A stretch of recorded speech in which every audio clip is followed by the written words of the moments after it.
Les blocages continuent ce matin dans les dépôts pétroliers. Le gouvernement vient donc d'annoncer un nouveau plan, quasiment 7 milliards d'euros pour aider les Français face à la flambée des prix à la pompe et aux conséquences de la guerre en Ukraine. Des remises de 35 centimes sur les carburants dès aujourd'hui pour les pêcheurs, 15 centimes à partir d'avril aussi pour le GPL et le gaz naturel, la moitié des surcoûts pris en charge pour les 2000 entreprises les plus énergivores.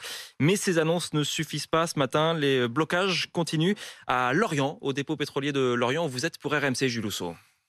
Oui, effectivement, impossible toujours de venir s'approvisionner au fameux dépôt. La rue qui le dessert est toujours occupée par plusieurs engins agricoles ou de travaux publics. Alors pour l'heure, la situation est absolument calme, contrastant avec les événements d'hier. En fin d'après-midi, les autorités avaient quelque part bombé le torse en voyant un escadron de CRS repousser la petite centaine de manifestants. Mais cela n'a pas changé grand-chose, puisqu'aucun engin, donc, lui, n'a été déplacé pour libérer le passage. Des manifestants qui, en soirée, sont en plus revenus sur place occuper le terrain autour d'un grand feu de palettes dont il reste maintenant un gros tas de cendres. Alors tous ici réclament le gel de la taxe sur le carburant, un carburant à 1,30 € maximum, et rejettent les PGE ou autres reports de charges. On est donc loin des mesures du plan de résilience. Seuls les pêcheurs ont obtenu 35 centimes de remise sur leur carburant. Ces derniers décideront d'ailleurs ce matin s'ils reprennent la mer ou s'ils poursuivent le mouvement en solidarité avec les autres acteurs de cette manifestation.